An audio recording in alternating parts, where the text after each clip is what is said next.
সুপ্রিয় শিক্ষার্থী, কেমন আছো সবাই? আশা করছি সবাই খুব ভালো আছো। আজকে আমাদের পাঠের বিষয় হচ্ছে ওয়েদার এবং ক্লাইমেটের মধ্যে বেসিক পার্থক্য। নর্মালি ওয়েদার এবং ক্লাইমেটের মধ্যে যে পার্থক্যটা আছে, অর্থাৎ আবহাওয়া এবং জলবায়ুর মধ্যে পার্থক্যতে আমাদের কিছু ছোট ছোট কনফিউশন তৈরি হয়। আশা করছি আজকের আমাদের পাঠের মাধ্যমে আর এই কনফিউশনটা থাকবে না।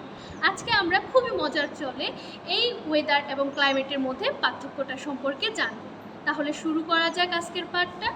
ওয়েদার ভার্সেস ক্লাইমেট, আবহাওয়া ভার্সেস জলবায়ু। আমরা প্রায় সময় সংবাদে দেখি মানুষ জলবায়ুর পরিবর্তনের কারণে বৈশ্বিক উষ্ণায়ন নিয়ে খুবই চিন্তিত। আজকে আমরা প্রথমে জেনে নিব ওয়েদার বা আবহাওয়া কি।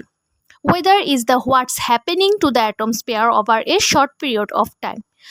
বাইরের দিকে তাকিয়ে দেখো, এটা কি রৌদ্রময় ঝলমলে দিন, নাকি ঝড়ো হাওয়া বইছে? বৃষ্টি হচ্ছে, নাকি শীতে ঠান্ডায় কনকনে ঠান্ডা হাওয়া বইছে? এই যে পরিবর্তন, এই পরিবর্তনটাকেই আবহাওয়া বলে, যা মিনিটে মিনিটে পরিবর্তন হতে পারে, কিংবা দিন থেকে দিনে পরিবর্তন হতে পারে, কিংবা সিজন টু সিজনও পরিবর্তন হতে পারে। এরপর আসি জলবায়ু কি। জলবায়ু হচ্ছে 30 বছর বা তারও বেশি সময় ধরে একটি নির্দিষ্ট স্থানের বায়ুমণ্ডলে যা ঘটছে।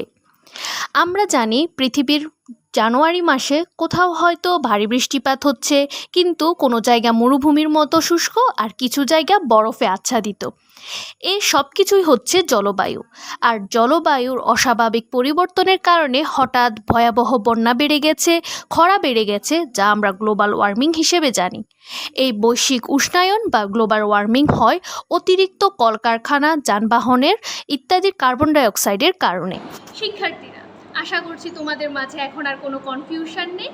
ওয়েদার এবং ক্লাইমেটের মধ্যে যে পার্থক্য আছে সেটা আমরা বুঝতে পেরেছি। ধন্যবাদ সবাই।